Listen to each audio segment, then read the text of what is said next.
I want to welcome all of you to this special day-long discussion, Hard Truths, a forum on art and the politics of difference. I'm Joanne Cubbs, and I'm the Adjunct Curator of American Art here at the Indianapolis Museum of Art. And before we begin our conversation exploring the status of African American art and artists within mainstream culture, I'd like to welcome our guest speakers who represent some of the most extraordinary minds in the fields of contemporary art, social thought, and cultural criticism. I'd also like to thank the Allen Whitehill Clues Charitable Foundation, as well as the National Endowment for the Arts, for supporting this special event. Finally, I express my gratitude to Madupila Bodhi, and our discussion moderator, and Roderick E. Bohannon, Community Liaison for this event. Thank you, everyone. And now, on to the topic of our day. Today we'll discuss many issues, including the conundrums of contemporary class and race politics that still haunt our world, and the ongoing effect that they have on the recognition and understanding of Black visual art. We'll talk about new paradigms of inquiry and understanding that are necessary to expand our vision of art and to appreciate the full range and diversity of work by Black artists, particularly those expressions arising from still unrecognized or invisible regions of our art history. Of course, these concerns over the forces of social hierarchy and what we might call the politics of difference are not limited to the world of art, whose activities are a mere reflection of the broader social, economic, and political hard truths within society at large. To begin this broad and ambitious undertaking, I'd like to introduce you to the story of just one man, named Thornton Dial, whose life and art serves as inspiration for this gathering. As you know, Dial's work is currently featured here at the museum in an exhibition titled Hard Truths, The Art of Thornton Dial, which presents 20 years of Dial's creative endeavors. It's the first major survey of his large-scale paintings, sculptures, and drawings ever mounted, and it's the first exhibition of his work to tour nationally. Now 82 years old, Dial has waited a long time for this moment of honor and recognition. In fact, you could say that his 25-year relationship with the established art world has been problematic, both confused and mercurial. To explain, I'll need to take you back to the beginning. Dial was born and raised in the rural South, and he spent his childhood working in the farm fields of western Alabama. At the age of 13, he moved to Bessemer, an industrial area just outside of Birmingham, where for the next 4 decades he found employment in the region's heavy industry, holding jobs in factories, foundries, and brickyards. But throughout his life, in addition to his work as a laborer, Thornton Dial also made things, objects he would later learn many people called art. And increasingly, he used these expressions to comment upon the human spectacle around him. It was in the late 1980s that Dial's creations were first, quote-unquote, discovered by the art world. And it's at this moment that his story as an artist becomes more complicated. Because Dial was not schooled as an artist in the usual sense, many immediately sought to understand his work through the lens of folk or self-taught art, sometimes shedding a bit of light on his endeavors, but more often falling prey to the class and race-based fantasies that so often characterize these categories, their fetishizing of difference and their sentimentalizing odes to the work's purity, innocence, and primitive charms. Others struggled to understand Dial's painting and sculpture within the critical paradigms of established art discourse. Often the degree to which art is deemed important is the degree to which it can be understood within or made to conform to established fine art conceptions. And from the beginning, the uncanny resemblance of Dial's picture making to expressionist and neo-expressionist painting evoked a big response. For many, Dial's giant canvases, dense with dripping paint and energetic strokes of color, were a kind of revelation. Testimonies were made and essays were written hailing Dial as a quote-unquote crossover artist, or as a long-awaited missing link between the still rigidly segregated realms of folk and fine art. Ironically, longtime advocates of folk and self-taught art also became eager to underscore these seeming high art connections, hoping that Dial's dramatic, large-scale masterpieces would help to confer legitimacy on a field that had long been denigrated or at least viewed with skepticism and suspicion by many in the mainstream art world. But equally driven were Dial's detractors. They believed that self-taught art, and especially African-American self-taught art, should operate in a circumscribed arena of influences and experiences. And many of these individuals asserted that Dial had been deliberately exposed to the work of such famous artists as Jackson Pollock, Anselm Kieper, and Julian Schnabel, whom they claimed he was attempting to mimic.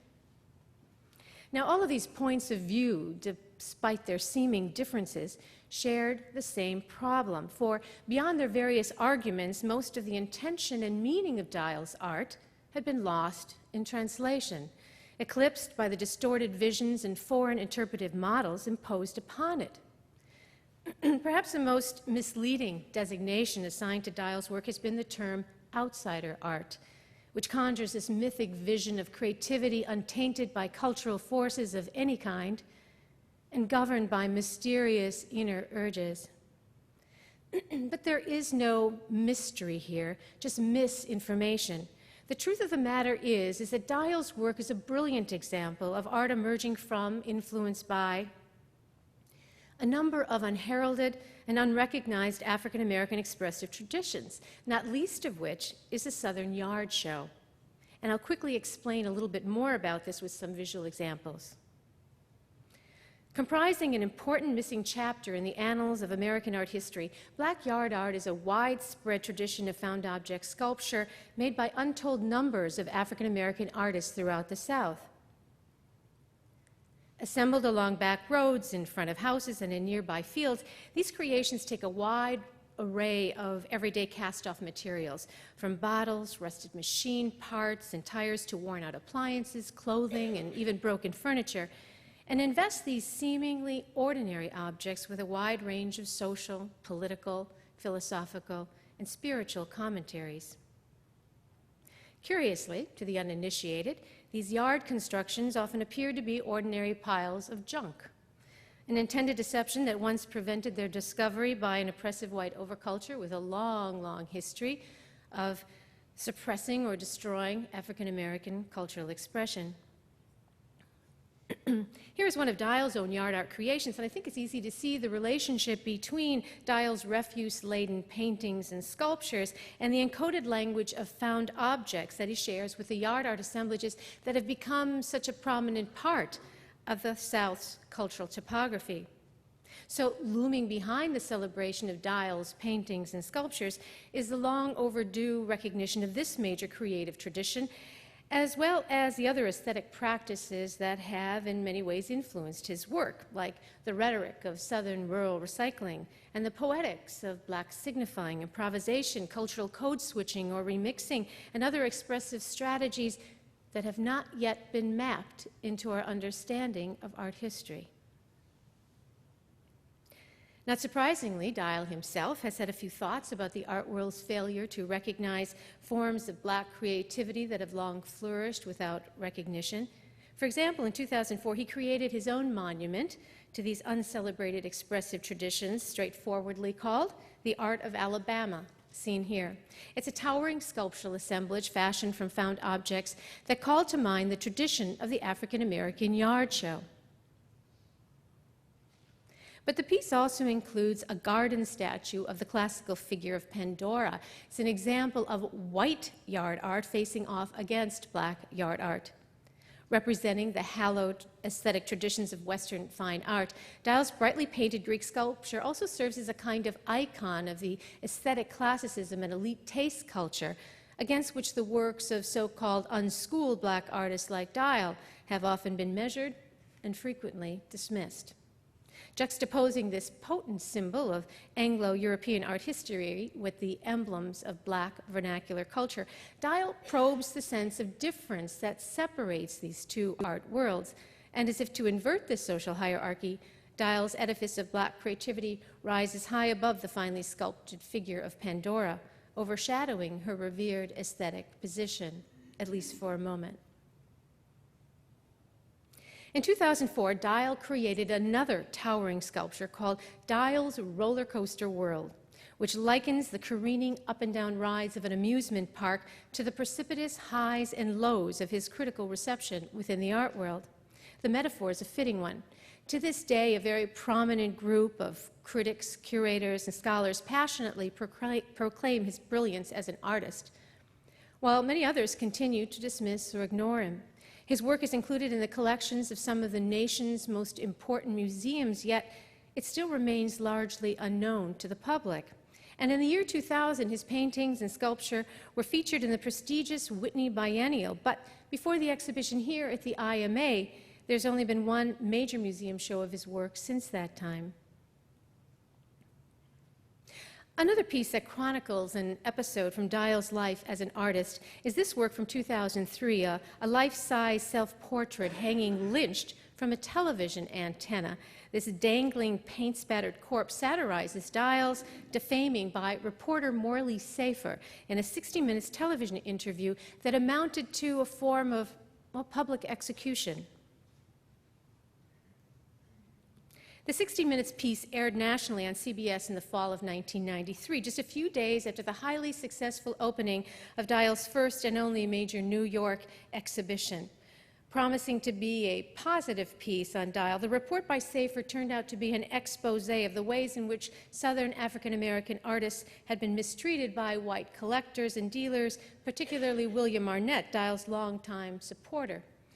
In addition to the distortions about the relationship between Arnett and Dial, the program was edited to make Dial appear inarticulate, bumbling, and completely unaware of the machinations of Arnett, who was presented as his nefarious white promoter. Unfortunately, the show's unfounded assault on Arnett's reputation, as well as a denigrating portrayal of Dial at the moment of the artist's highest public visibility, put an end to much of the early enthusiastic support for Dial and his work. Interestingly, Safer had attempted a similar hatchet job on a number of major figures from the established art world, including Jeffrey Koons, Robert Ryman, and Cy Twombly, just a couple of months before, and a big protest followed that program, taking Safer to task for his demeaning, uninformed, and rube-like assault on these artists. On behalf of Dial, there were no objections. There was no outcry. The title of Dial's recounting of this incident is Strange Fruit, Channel 42, which makes reference to the local television station that aired the network show, as well as to Billie Holiday's well-known and haunting lyrics from the song Strange Fruit, that of course describes the lynching traditions of the South. Encircling the scene are Dial's old spray paint caps, etched with the channel numbers of the many other TV stations around the country that broadcast the event.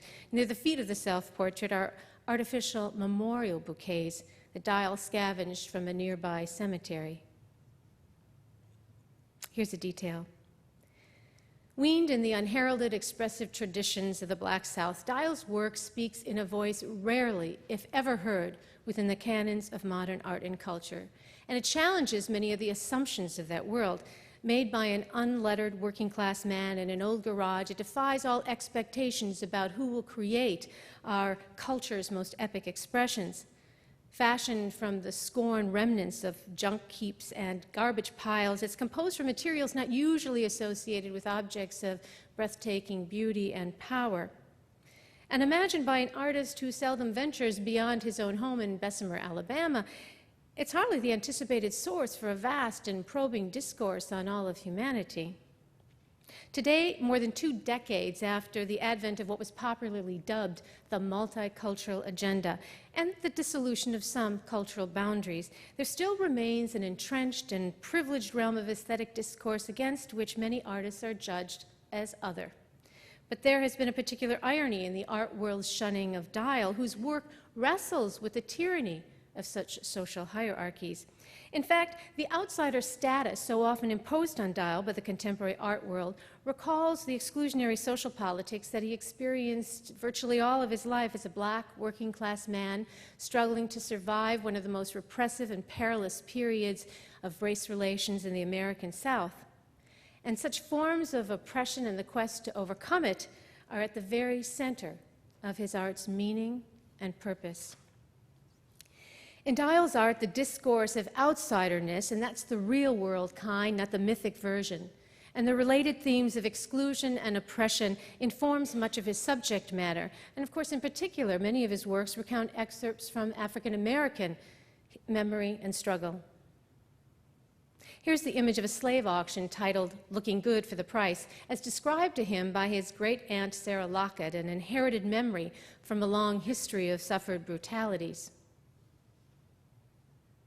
Here is Dial's piece, "The Last Day of Martin Luther King," a tiger portrait of the civil rights leader on the day of his assassination that uses the story of Christ's Last Supper as a kind of metaphor for his King's impending murder.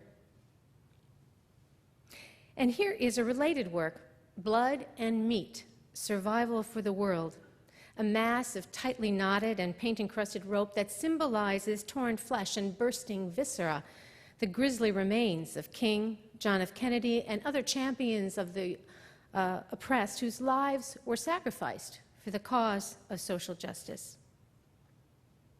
And finally, here is "Green Pastures, the Birds That Didn't Learn How to Fly," a meditation on Black life in the South with allusions to the tradition of lynching and the racist reign of terror that has been an unfathomable fact of our history.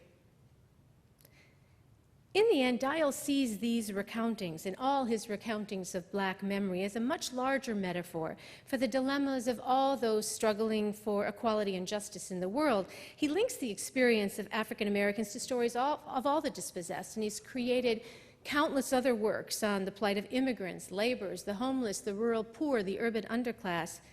In his work, he acknowledges the interweavings of class, race, gender, and even geographical origin in the construction of outsiderness.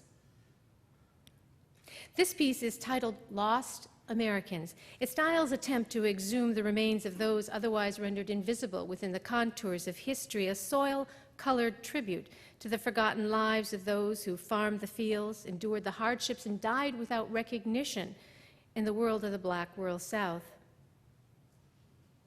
And here's a piece titled "Trophies" and subtitled "Doll Factory," which comments on the struggle of women in contemporary society. A satire on the characterization of women as mere sexual prey, it portrays this nightmarish toy jungle in which lion and tiger figurines stalk a twisted chorus of half-dressed Barbie girls, painted trophy cups, silver and gold, the glittering objects of pursuit and conquest. Dial draws a particular comparison between the historical dilemmas of African Americans and the exploitation of women, whose struggles figure very prominently in his chronicles of power, privilege, social hierarchy, and the chronic inequities of the haves versus the have-nots. Dial also expresses the theme of exclusion and outsiderness through the endlessly repeating iconography of iron chains, barbed wire, wood fencing, metal grids, and tangled cord that appear throughout his work. Here's a detail of Mickey Mouse in chains, the central protagonist in Dial's ominous image of an African slave ship titled "High and Wide, Carrying the Rats to the Man." Mickey is a tongue-in-cheek reference to the slaves themselves imprisoned down in the ship's hold like rodents. Barbed wire and fencing play a major role in The Old Water, a parable on segregation and the barricading of life's resources. The symbolic actors in this piece are a surreal gathering of birds, each vying for sustenance in the crowded ecosystem of one dusty waterhole. The barricaded river conjures up memories of segregated water fountains, public beaches, swimming pools, restaurants, and eateries, all sites for white racist fantasies regarding contamination, taboo, pollution, and all places where in the not-so-distant days of the Jim Crow South, some water was offered to some and refused to others. In this close-up view of the same piece, notice a central bird figure made out of carpet scraps. In many of his work, Dial uses swatches of rug and carpeting to symbolize a downtrodden position within society, the dilemma of being repeatedly and ruthlessly stepped upon. In this painting, all the cats in town, outlined tiger characters show up in a carpet rope, which evokes the redoubled meaning of being inexorably bound to one's lowly, inglorious fate. Such tiger figures were Dial's early avatar of African American identity and struggle. In countless later pieces, like this one, Outside the Coal Mine, Dial incorporated this same roping, stretching it across the surfaces of his canvases in a thickly knotted labyrinth that literally and figuratively cages his subjects. Here it symbolizes a system of exploitation in which black and white manual laborers were often hopelessly confined. Interpreted as symbols of black subjugation, Dial's ropes recall the bondage of slavery, the violence of Southern lynching, and the binding of human possibilities. But perhaps the most powerful metaphor of outsiderness in Dial's art is the wide assortment of castaway materials that comprise the majority of his works. In this piece before you, Stars of Everything, Dial surrounds a bedraggled buzzard-like figure with used paint cans, and they're cut and splayed to form a field of brilliant stars. The rusty, discarded cans signify the ability of the dispossessed to creatively rework the ramshackle possibilities of the rubble that surrounds them, to find nobility amidst the world's ignoble leavings. Notice that the figure also wears over his shoulders a piece of old carpet and strands of rope, again, the artist's familiar markers of social oppression. Here, Dial uses an old doll to represent the evolution of humanity in a rapturous vision of the birth of the world titled The Beginning of Life in the Yellow Jungle. The figure is surrounded by an imaginative species of flour made from the sliced-off bottoms of plastic soda bottles rescued from the trash. In this piece, Lost Farm, seen here in detail, Dial incorporates rags, a plastic toy bull, and a pair of old shoes. Elsewhere in the piece are the other relics of rural life, including the remains of a real desiccated goat that appears here to the right. As you can see, Dial's found objects carry a wide range of meanings and references, but his repertoire of shabby, grotesque, and disdained objects are also an overarching symbol of social degradation, of lives seemingly relegated to the trash heaps of culture and consciousness. Dial conjures up these abject materials and associations in order to invert the demeaning characterizations of those relegated to the outside of the social imaginary. His garbage-based art is really a political strategy to expose and disrupt the illusions of a dominant social order that would continue to brutalize and dehumanize some among us. For in Dial's work, refuse is a metaphor not only for things despised, but also for people devalued. And when endowed with new purpose and meaning, it becomes a kind of potent metaphor for healing the world's inhumanities. Throughout Dial's art and the work of a number of artists from the Black South, castaway objects are used paradoxically to affirm life, as the reinvestment of creative energy in old and outworn things becomes an allegory for turning adversity into spiritual triumph and for redeeming the socially dispossessed or human castaways of the world. Now, not coincidentally, this powerful form of inversion is one that Dial has applied to his own life vision. While Dial never sugarcoats his difficult, impoverished beginnings or the way in which the pathologies of racism have too often problematized the course of his life, he has discovered a way to turn these forms of disadvantage into a kind of epistemological opportunity. Reversing the prevailing structure of power and privilege, turning the outside in, Dial uses his experiences as a black man and the hard-learned lessons of oppression and struggle to address with insight and authority the central issues of our time. In what might be described as a new polemics of the margin, he reconceives the otherness assigned to him as a place from which to see more deeply into the problems and the possibilities of humankind. Here, for example, is one of his many comments on the ethical complexities of war.